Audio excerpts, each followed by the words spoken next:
Melayani, melayani lebih sungguh.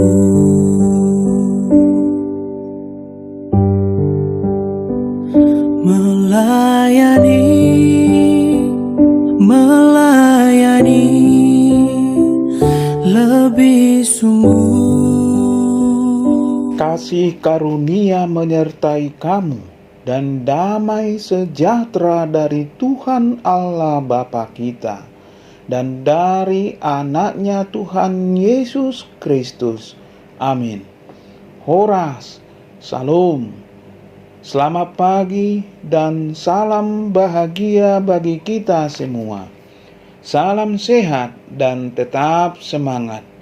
Selalu berpengharapan dan tak ada yang mustahil bagi Tuhan. Yesus Kristus sangat peduli dan mengasihi kita. Sahabat yang baik hati, marilah kita menggunakan waktu sejenak untuk berdoa, membaca, dan merenungkan firman Tuhan untuk kita dengarkan pada hari ini. Selasa, tanggal 8 Februari 2021, yang tertulis di dalam Yakobus pasal 3 ayat 18. Demikian dikatakan firman Tuhan, dan buah yang terdiri dari kebenaran ditaburkan dalam damai untuk mereka yang mengadakan damai. Molo di bibelta di dogma songonon. Alai di bagasan damedo disaburhon parbue hati goran diaka namangulahon damai. Ido sahatna hatani debata. Sahabat yang baik hati yang dikasihi oleh Tuhan Yesus Kristus. Kehidupan anak-anak Allah yang berhikmat ditunjukkan dengan cara hidup yang baik.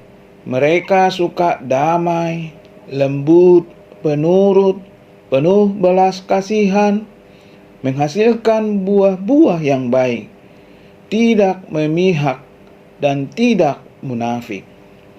Buah kebenaran pun diberikan kepada mereka yang mengadakan damai.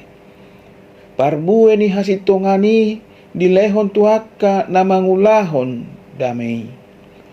Kondisi jemaat Kristen dalam surat Yakobus sedang dalam keadaan miskin dan teraniaya. Mereka sulit mencukupi kebutuhan dasarnya. Ketika kebutuhan dasar sulit diperoleh, maka kesulitan itu menjadi ujian bagi jemaat. Ketakutan karena kurang tercukupi kebutuhan fisiknya mengakibatkan seseorang menjadi egois. Bahkan ada yang berani melakukan kejahatan dan kekacauan. Ketakutan tidak hanya dialami oleh orang miskin. Orang kaya pun bisa merasa ketakutan apabila terlalu mengandalkan harta miliknya.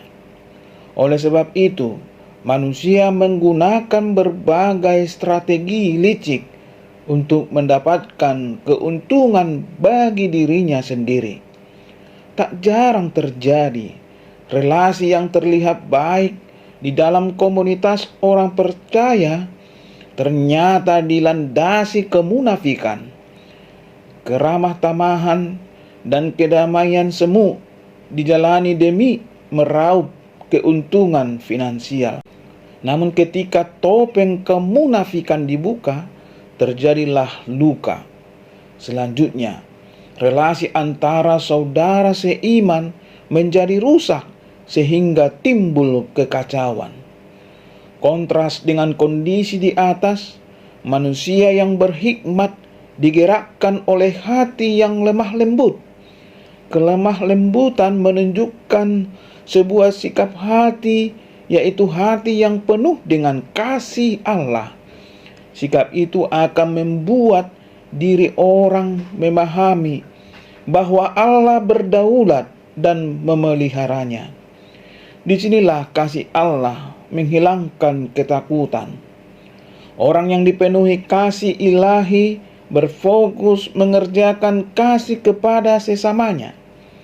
Ia menjadi pribadi yang tulus dan berbelas kasihan. Ia mengejar kedamaian sejati. Ia berani berbagi waktu, tenaga, dan harta kepada sesama, meski berada di tengah situasi yang sulit. Kebaikan-kebaikannya bukan politis, bukan pula penuh taktik untuk mendapatkan keuntungan. Adong dojolma burju mangalehon, alai taktikna lahu mangalului laba. Adong maksud dohot tujuan tertentu. Ia membangun relasi berdasarkan kasih dan kepedulian. Dibaen pardonganonna di bagasan holong dohot roha namar panarihon. Sahabat yang baik hati yang dikasihi oleh Tuhan Yesus Kristus. Seorang berhikmat pastilah menghasilkan kehidupan yang baik. Salah satu dari kualitas hidup yang baik tersebut adalah membawa damai. Sekarang Yakobus mengerjakan bahwa mereka yang membawa damai atau mengadakan damai, yang menaburkan atau mengajarkan hikmat akan menghasilkan buah kebenaran. Yakobus sepertinya ingin menekankan bahwa suasana kondisi damai menjadi syarat utama supaya hikmat itu berhasil mengubahkan seseorang. Apakah yang dimaksudkan dengan suasana atau kondisi damai di sini? Dalam Alkitab, istilah damai biasanya terkait dengan dua hal, yakni beresnya hubungan sesama manusia dan kondisi hati yang tenang. Jika melihat konteks pembahasan Yakobus yang berbicara mengenai bahaya perkataan, juga mengenai bahaya iri hati, mementingkan diri sendiri, maka Yakobus sepertinya menggunakan istilah damai untuk membicarakan mengenai kondisi hubungan yang dibangun secara sehat tanpa perselisihan dan pertengkaran.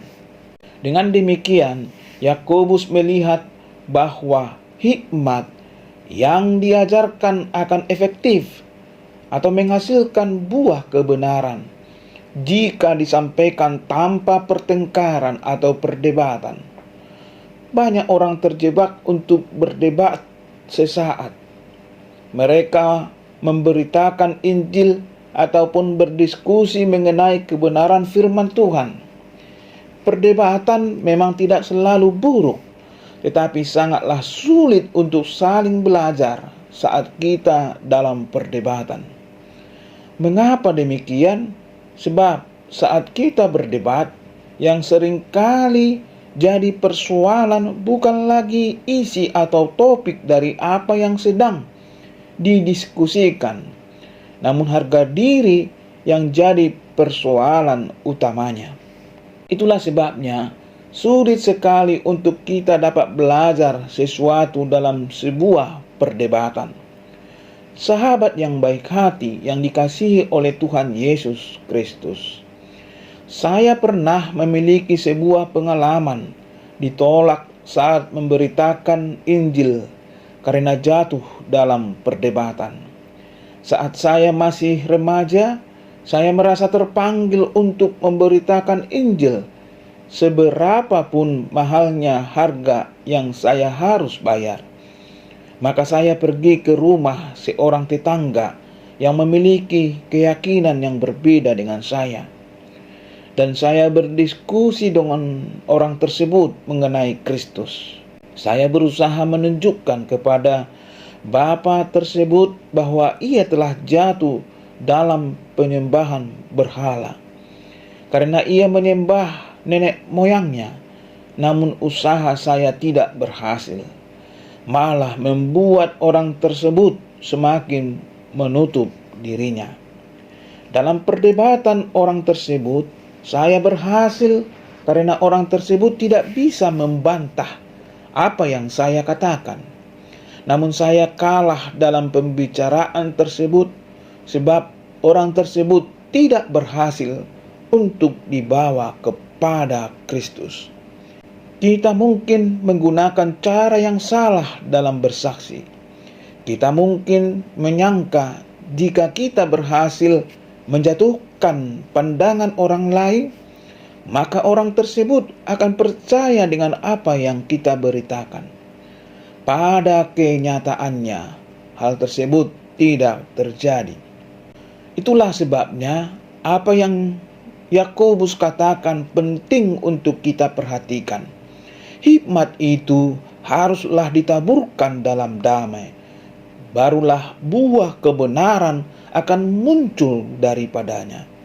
Kita perlu menyampaikan hikmat Tuhan, ajaran Tuhan dengan cara yang benar dan dalam situasi yang tepat atau damai.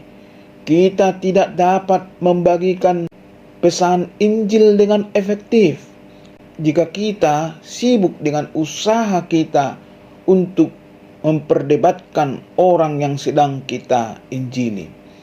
Unang mapatubu bada marhite na binotom taringot tuhatani debata. Bisuk mapakke na manubuhon hadameon dohot hasitongan. Amin. Mari kita berdoa. Terima kasih dan syukur kami ya Tuhan atas firman-Mu yang sudah kami dengarkan pada pagi hari ini. Berikan roh-Mu agar kami dapat mengerti dan memahami akan firman-Mu. Agar kami benar-benar orang yang berhikmat untuk mencari kedamaian dan kebenaran di dalam hidup kami. Inilah yang Tuhan inginkan bagi kami, agar kami dalam kehidupan kami ini selalu menerima hikmat dari Tuhan. Terima kasih Tuhan, berkati seluruh kehidupan kami. Berkati apa yang kami rencanakan. Berkati apa yang kami lakukan. Hanya Tuhanlah penolong dan pelindung kami. Ampuni kami dari segala dosa kami, agar kami layak berdoa di hadapan-Mu. Di dalam nama Tuhan Yesus Kristus kami berdoa. Amin. Horas, Salum. Tuhan lebih dulu melayani kepadaku, melayani